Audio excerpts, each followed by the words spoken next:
Good day, Tesseract leaders. Welcome back to our long-term plan for professional development. Today's discussion is on the intra unit of the PLC protocols. Last time we spoke about what should be happening with teachers at the beginning of a unit. Next time we'll talk about what happens at the end of a unit. Right now, what's going to go on during the unit. And looking back at our purpose, I'm going to focus you on this diagram this time, this graphic. I love this. We are going to radically improve math education through our leadership, and that's us there holding up this bridge so that our teachers can go from where they are now to this phenomenally transformative math education that we're going to offer our students. And remember, we're doing it through our 3 axioms. So you see there, the students happy because they have been elevated in their education. How are they elevated? Well, they improved because the teachers improved. And the teachers improved because we over there on the right, the leaders, improved. But there's this gap going on always on a school campus between the leaders on one side and the teachers on the other. And it's hard to close that gap. How are we going to do that? We are not going to do it by running around flipping all those switches, the check boxes. I call it death by minutia. There's those days where the little things, you just keep flipping those switches all day long and don't really get anything done. Nope, not going to do it like that. We're going to do it by focusing our attention on a lever. We're going to find the leverage where we can apply just a little bit of pressure and get a whole lot of gain. And the fulcrum of that lever is the PLC. So that's why we're focusing on those structures. Like I said, we did the pre-unit last time. We're going to look at the intra-unit this time, and we're still hanging on that symbol of the structures.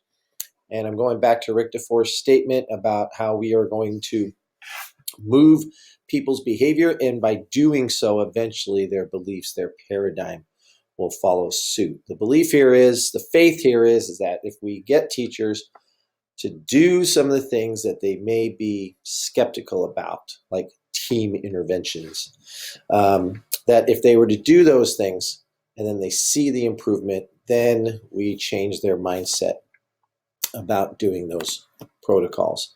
So that's our objective today. We've done the first 2 rows. We're looking at the third one, the intra-unit and intervention, because that's where intervention occurs, is during a unit through the PLC. You'll notice in the notes here, it's that middle portion.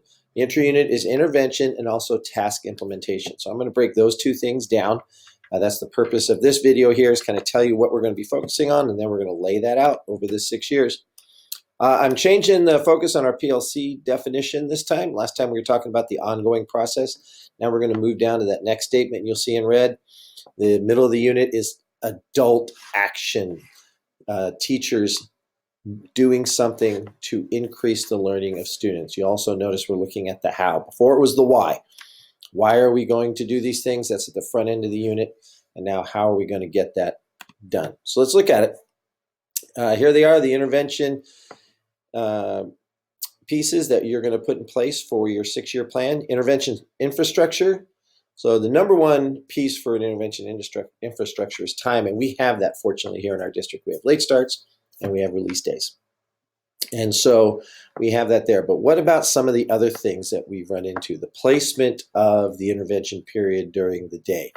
The idea of how do we shuffle kids around? Do they report straight to the intervention? Do they go to their classroom teacher first and then go to intervention?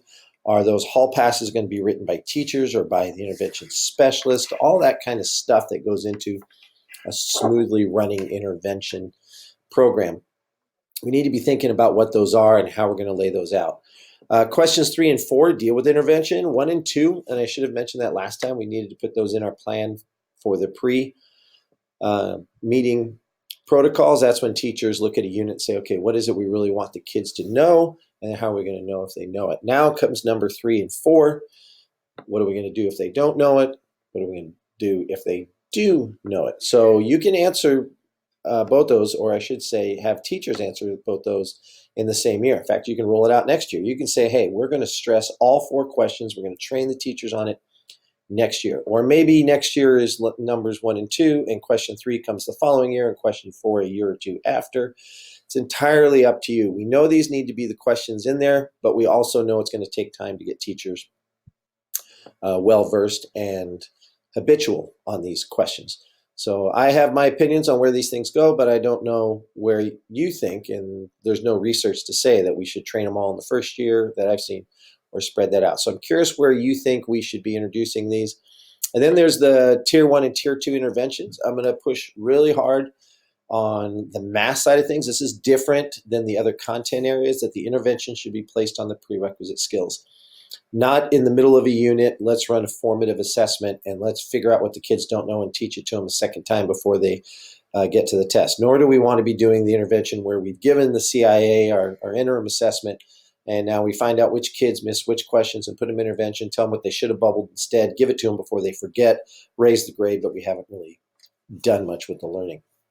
What we're looking at is that kids, and there's a whole line for prerequisite skills in and of itself in our 6-year plan. But right now, we want to be looking at the fact that kids don't flunk current content, they flunk prior content.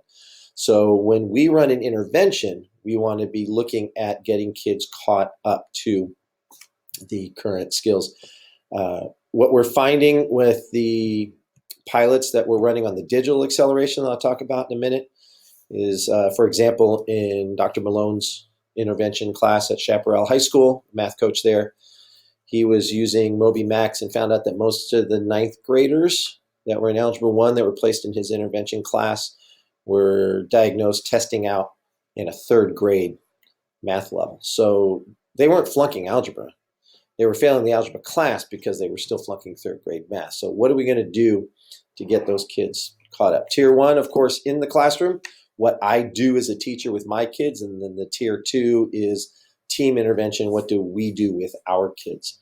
So how do you want to be laying those out? When are the teachers going to be ready to do those things? That's where you're going to decide where in the 6-year plan for those two. And the digital acceleration, how do we get kids caught up? It needs to be personalized, needs to fill the holes. And the best way to do that in the 21st century is with all these digital tools. I know we're looking at Moby Max and Dreambox at middle school and high school.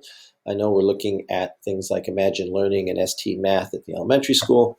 So when would you roll that out? I also want to say at this point, my big push personally for digital acceleration, I'm going to throw this out here, is that we want to do this with all kids. So whether we have Moby Max, Dreambox, Imagine Learning, every kid, I don't care if even your best kid has some holes in something. Or may have holes that we're not aware of. And especially when so many of our failing kids are transient, meaning they're transferring into us, somewhere along their K-12 path, and we don't know what district and what their education was in the previous school they were in.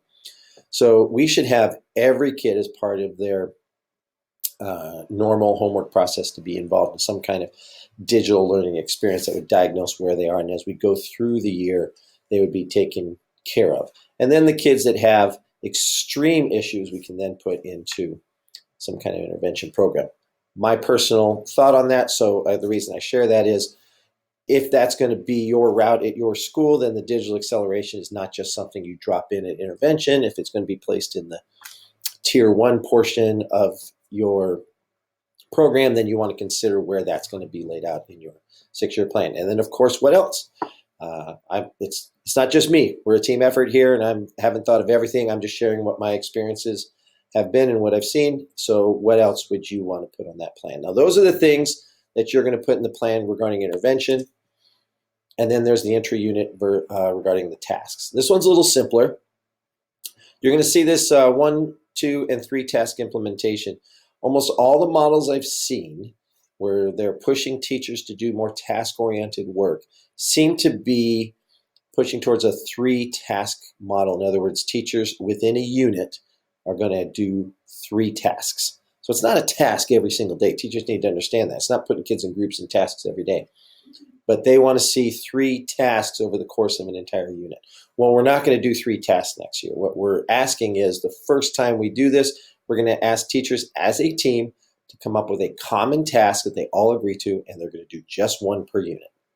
So that's 1 every 3 to 6 weeks that they're going to do together. They will implement the task, and then they will bring the work back to the PLC group and actually look at the results of that task. That comes up in the post-unit Um, then the second task. So in the first year of this, every unit has a task, and then the second year, every unit would have 2 tasks because we had the one from the previous year, and then the third year, or 6 years down if you're doing it every other year, but eventually we would have 3 tasks. We also want to look at bringing back cumulative homework assignments and quizzes. This is something we were doing for a while here. Plays very well into John Hattie's sparse practice, the spiral review, everything we know. Steve Leinwan is now claiming, one of the big reform leaders in math education is saying, calling it malpractice if we're not doing cumulative practice in our math classes. So we want to be looking at where that's going to come in, and then mathematical discourse based on the 5 practices. A very powerful, profound book that's affecting math education in this country. So where would we lay that out in that 6-year plan? And again, what else? So I'm going to place you in Desmos once again. And when you do, you're going to come here. There it is, the code for the third student Desmos activity. It's going to take you through 2 slides this time. One you're going to do on intervention, and then one you're going to do on task. But you're going to start over here. What is it that you want to see going on in the middle of a unit with the PLCs? What would be the ultimate goal? And then work your way backwards with that. So do it in the activity. It'll help kind of shuffle things around, and then you can place it in the Google sheet that you copied and put your name on. And yes, you're going right there, line 3. That was our goal. So I'm going to let you get after it. Go into Google Classroom, lesson 5, the inter-unit protocols. You'll see the link there to the third activity, and then go into your 6-year plan and type it up there. And eventually we'll meet over the summer. This is done at your pace, but then we will get together and compare our answers to how we are changing this world one math lesson at a time. I look forward to seeing your thoughts.